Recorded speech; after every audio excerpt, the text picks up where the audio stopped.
அமெரிக்க அதிபர் பராக் ஹுசைன் ஒபாமாவின் சுற்றுப்பயணம் குறித்த ஓர் அலசல். என்ன செய்யப் போகிறார் ஹுசைனின் புதல்வர்? அமெரிக்க அதிபர் ஒபாமாவின் வருகைக்காக மும்பை நகரம் மாற்றப்பட்டுவிட்டது. வரலாறு காணாத வகையில் பாதுகாப்பு ஏற்பாடுகள் செய்யப்பட்டுள்ளன. ஒபாமாவின் பாதுகாப்புக்காக ஒரு நாளுக்கு செலவிடப்படும் தொகை 900 கோடி ரூபாய். அமெரிக்க அதிபர் ஒபாமா தனது மனைவி மிச்சேலுடன் 4 நாள் பயணமாக நாளை மும்பை வருகிறார். ஒபாமாவுடன் அமைச்சர்கள், ரகசிய புலனாய்வு பிரிவு அதிகாரிகள், பத்திரிகையாளர்கள் உட்பட மொத்தம் 3000 பேர் கொண்ட குழு வருகிறது. ஒபாமாவின் வருகையை ஒட்டி அதிபருக்கான ரகசிய புலனாய்வு பிரிவு அதிகாரிகள் ஏற்கனவே சென்ற வாரமே மும்பை வந்து பாதுகாப்பு வியூகங்களை அமைத்துள்ளனர். மேலும் அமெரிக்காவிலிருந்து சிறிய ரக விமானங்கள் மற்றும் போர் கப்பல்கள் மற்றும் உயர் தொழில்நுட்ப சாதனங்களுடன் கூடிய பாதுகாப்பு கருவிகள் வந்துவிட்டன. தாஜ் ஹோட்டலில் தங்கும் ஒபாமா எந்த அறையில் தங்குகிறார் என்பது ரகசியமாக வைக்கப்பட்டுள்ளது. தாஜ் ஹோட்டலில் செய்யப்பட்ட பாதுகாப்பு ஏற்பாடுகளை அமெரிக்க பாதுகாப்பு அதிகாரிகள் பார்வையிட்டனர். தாஜ் ஹோட்டல் மற்றும் ட்ரைடன்ட் ஹோட்டல் அருகே பாதுகாப்பு கருதி தடுப்பு வேலிகளை அமைத்துள்ளனர். ஒபாமாவுடன் செல்லும் மெய்க்காப்பாளர்கள் மட்டுமே கையில் ஆயுதம் ஏந்தியிருப்பார்கள். மற்ற அமெரிக்க உயர் அதிகாரிகள் ஆயுதங்கள் வைத்திருக்க அனுமதிக்கப்படவில்லை என கூறப்பட்டுள்ளது. மும்பை நகர வரலாற்றில் இதுவரை இல்லாத வகையில் கடும் பாதுகாப்பு ஏற்பாடுகள் செய்யப்பட்டுள்ளன. மும்பை நகரில் செய்யப்பட்டுள்ள பாதுகாப்பு ஏற்பாடுகள் சரியாக உள்ளதா என்பதை பரிசோதித்து பார்க்கும் வகையில் மும்பை நகரில் ஒத்திகை ஒன்று நடைபெற்றது. இதில் அமெரிக்க ரகசிய படைப்பிரிவினர், இந்திய உளவுத்துறையின் தேசிய பாதுகாப்பு படை கமாண்டோக்கள், மும்பை காவல்துறை உயர் அதிகாரிகள் ஆகியோர் பங்கேற்றனர்.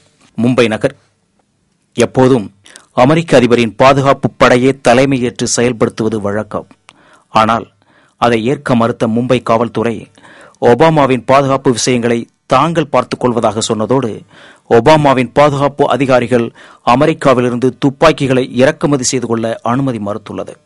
மகாராஷ்டிரா மாநில அதிகாரிகளுடன் வெள்ளை மாளிகை அதிகாரிகள் தங்கள் அதிபர் வருகையின் போது வழக்கமான பாதுகாப்பு ஏற்பாடுகளில் சற்று சாதகமாக நடந்து கொள்வதற்காக இதுவரை 5 முறை பேச்சுவார்த்தை நடத்தியும் அவர்களின் பெரும்பாலான கோரிக்கைகளை மும்பை காவல்துறை ஏற்க மறுத்துவிட்டது.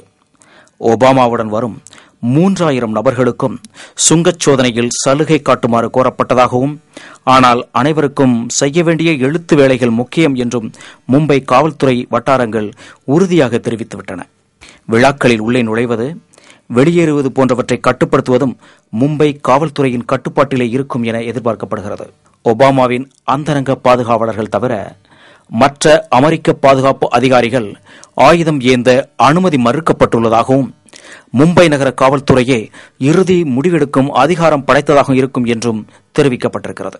அதேவேளையில் இந்தியாவிற்கு வருகை தரவிருக்கும் அமெரிக்க அதிபர் பராக் ஹுசைன் ஒபாமா மும்பையில் நடந்த தாக்குதலுக்குள்ளான தாஜ் பேலஸ் பகுதியில் அளிக்கவிருக்கும் விருந்து நிகழ்ச்சியில் மும்பை தாக்குதலில் படுகொலை செய்யப்பட்ட மாவீரன் ஹேமந்த் கர்கரேயின் குடும்பத்தினருக்கு அழைப்பு விடுவிக்கப்படவில்லை.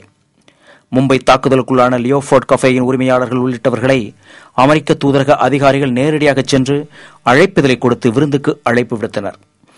கஃபேயின் உரிமையாளர்களான ஃபர்ஹான் ஜஹானி மற்றும் அவருடைய சகோதரர் ஃபர்சாத் ஆகியோரை விருந்து நிகழ்ச்சிக்கு அழைத்த செய்தி வெளியானதுடன் தாக்குதலுக்கு பலியானவர்களின் குடும்பத்தினர் அழைக்கப்படாமல் புறக்கணிக்கப்பட்டது நாடெங்கும் பெரும் பரபரப்பை ஏற்படுத்தியுள்ளது.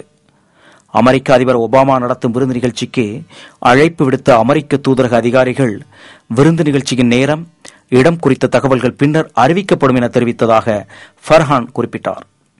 தங்களை ஒபாமா நடத்தும் விருந்து நிகழ்ச்சிக்கு அழைக்கவில்லை என மும்பை தாக்குதலில் கொல்லப்பட்ட காவல்துறை உயர் அதிகாரிகளின் மனைவிகள் தெரிவித்துள்ளனர். தங்களை விருந்து நிகழ்ச்சிக்கு அழைக்க மாட்டார்கள் என கருதுவதாகவும், கடைசி நேரத்தில் அழைப்பது மரியாதையாகாது எனவும் மாவீரன் கர்கரேயின் மனைவி கவிதா கர்கரே குறிப்பிட்டார். ஒபாமாவின் வருகை நெருங்கிவிட்டதால் தங்களுக்கு அழைப்பு விடுக்கப்படும் என கருதவில்லை என விஜய் சாலஸ்கரின் மனைவி ஸ்மிதாவும் அசோக் காம்தேவின் மனைவி வினிதா காம்தேயும் கருத்து தெரிவித்துள்ளனர். இதனிடையே ஹேட்லி குறித்து முக்கிய செய்தியினை உள்துறை அமைச்சர் தெரிவித்திருக்கிறார். மும்பை தாக்குதலுக்கு பல மாதங்களுக்கு முன்பே பல்வேறு தகவல்களை அமெரிக்கா பகிர்ந்து கொண்டது. ஹேட்லியின் பெயர் குறிப்பிடப்படவில்லை என உள்துறை அமைச்சர் ப. சிதம்பரம் தெரிவித்திருக்கிறார். இது தொடர்பாக மத்திய உள்துறை அமைச்சர் ப. சிதம்பரம் செய்தியாளர்களிடம் கூறும்போது, மும்பை தாக்குதலுக்கு பல மாதங்களுக்கு முன்பே பல்வேறு தகவல்களை அமெரிக்கா பகிர்ந்து கொண்டது. ஆனால் அத்தகவலில் ஹெட்லியின் பெயர் குறிப்பிடப்படவில்லை. மும்பை தாக்குதலுக்கு பிறகும் முன்பும் முழுமையான ஆய்வினை அமெரிக்கா அளித்தது.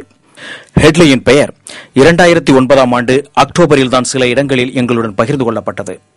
ஹெட்லியை பற்றி அமெரிக்க அதிகாரிகள் என்ன அறிந்திருக்கிறார்கள், மும்பை தாக்குதலில் அவருக்கு உள்ள பங்கு குறித்து அவர்கள் எப்போது தெரிந்து கொண்டார்கள் என்பன போன்ற விவரங்கள் அனைத்தும் அமெரிக்காவின் முழுமையான ஆய்வில் உள்ளன. அந்த ஆய்வு முடிந்ததும் இந்தியாவுடன் அந்த தகவல்களை அவர்கள் பகிர்ந்து கொள்ளலாம் என தான் நினைப்பதாகவும் சிதம்பரம் குறிப்பிட்டார். ஐக்கிய நாடுகள் பாதுகாப்பு அவையில் இந்தியாவுக்கு நிரந்தர இடம் கிடைப்பது சிரமம் என ஒபாமா தனது இந்திய பயணத்திற்கு முன்பாக வெள்ளை மாளிகையில் செய்தியாளர்களை சந்தித்த போது தெரிவித்தார். என்னதான் நட்புறவு பாராட்டினாலும் அமெரிக்கர்கள் அழுத்தக்காரர்கள் என்பதை இது நிரூபித்திருப்பதாக இந்திய ராஜதந்திர வட்டாரங்கள் தெரிவிக்கின்றன. இந்தியா அமெரிக்க நாடுகளுக்கிடையே நல்ல உறவுகளை மேம்படுத்துவதற்கு அதிக முக்கியத்துவம் தர வேண்டும் என்பது எங்களது முக்கிய கொள்கைகளில் ஒன்று. இந்திய பயணத்தின் மூலம் பிரதமர் மன்மோகன் சிங்குடன் பல்வேறு முக்கிய விவகாரங்களை பற்றி விவாதிப்பதற்கு அரியதொரு வாய்ப்பு கிடைத்துள்ளது. அமெரிக்காவை பொறுத்தவரை ஆசியாவின் தவிர்க்க முடியாத நட்பு நாடாக இந்தியா திகழ்கிறது. இரட்டை தொழில்நுட்ப உபகரணங்களின் மீதான ஏற்றுமதி தடை நீக்கம் மற்றும் ஐநா அவையின் பாதுகாப்பு சபையில் இந்தியாவுக்கு நிரந்தர இடம் போன்ற கேள்விகளுக்கு பதிலளிப்பது கடினம். இந்திய ஜனநாயக முறையில் எங்களுக்கு மிகுந்த மரியாதை உள்ளது. அணுசக்தி உற்பத்திக்கு தேவைப்படும் எல்லாவற்றையும் உள்ளூர் மற்றும் சர்வதேச அளவிலிருந்து இந்தியா பெற்றுக்கொள்ளலாம். அணு உலை விபத்து நஷ்ட ஈடு மசோதா தொடர்பான எங்கள் நிலை குறித்து இந்திய அதிகாரிகளுக்கு நன்றாக தெரியும். இப்பிரச்சினை குறித்து இரு நாடுகளும் கலந்து பேசி தீர்வு காண வேண்டும் எனவும் ஒபாமா தெரிவித்தார்.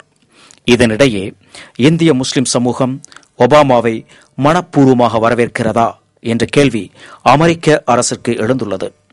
ஜார்ஜ் புஷ் அதிபராக இருந்தபோது அவரது இந்திய வருகை முஸ்லிம் சமூகத்தினரின் கடுமையான கண்டனத்துக்கு இடையில் நிகழ்ந்தது.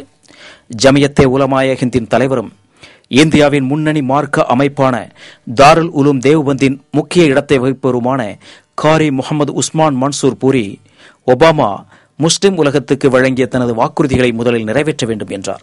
பொதுவாகவே முஸ்லிம்கள் மத்தியில் ஒபாமா குறித்து பெரிய அளவில் விமர்சனங்கள் எழவில்லை. ஜார்ஜ் புஷின் இந்திய வருகையின் போது கடும் எதிர்ப்பினை தெரிவித்த ஜமாத்தே இஸ்லாமி ஹிந்தின் அரசியல் விவகாரத்திற்கான செயலாளர் முஜ்தபா ஃபரூக்கி ஒபாமாவின் வருகையை முஸ்லிம்கள் எதிர்க்க மாட்டார்கள் என்றார். டெல்லியில் புகழ்பெற்ற ஜாமியா மில்லியா பல்கலைக்கழகத்தின் மாணவர் மஹமூத் அசீம் தெரிவித்த கருத்து இன்றைய முஸ்லிம்களின் எண்ணங்களை பிரதிபலிப்பதாக உள்ளது. இன்றைய அமெரிக்க அதிபர் ஒபாமா இந்திய தேசிய காங்கிரஸ் கட்சியை போன்றவர் ஆவார். ஜார்ஜ் புஷ் பாரதிய ஜனதாவை போன்றவர் என நெற்றியடியான கருத்தை தெரிவித்தார். இருப்பினும் 2006ஆம் ஆண்டு ஜார்ஜ் புஷின் இந்திய விஜயம் பெரும் கண்டன அலைகளை எழுப்பியது. ஆனால் ஒபாமாவின் இந்திய வருகை விமர்சன அலைகளை மட்டுமே எழுப்பியுள்ளது.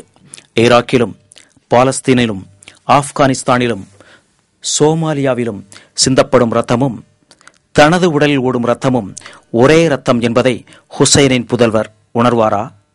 அங்கெல்லாம் அமைதி நிலவ நடவடிக்கை எடுப்பாரா என்பதே கோடிக்கணக்கான இந்திய முஸ்லிம்களின் எதிர்பார்ப்பாக உள்ளது. 120 கோடி இந்திய மக்களை பொறுத்தவரை ஒபாமா இந்தியா வந்துவிட்டு நல்லுறவுக்கு அடித்தளமிட்டுவிட்டு அடுத்த ஆண்டு துவக்கத்தில் பாகிஸ்தான் பயணம் செய்து பயங்கரவாதத்தை ஒழிப்பதாக கூறும் பாகிஸ்தானுக்கு ஏராளமான மில்லியன் டாலர்களை வழங்கி பாகிஸ்தானின் செயல்களுக்கு அங்கீகாரம் வழங்கி விடுவாரோ என்பதே அந்த ஆதங்கம். மொத்தத்தில் இங்கே கை நனைத்துவிட்டு பாகிஸ்தானுக்கு மொய் அனுப்பி விடுவாரோ என்ற சந்தேகம் எல்லோருக்கும் உண்டு. ஒபாமாவின் பயணத்தின் சாதக பாதக அம்சங்களை அடுத்த வாரம் பார்ப்போம்.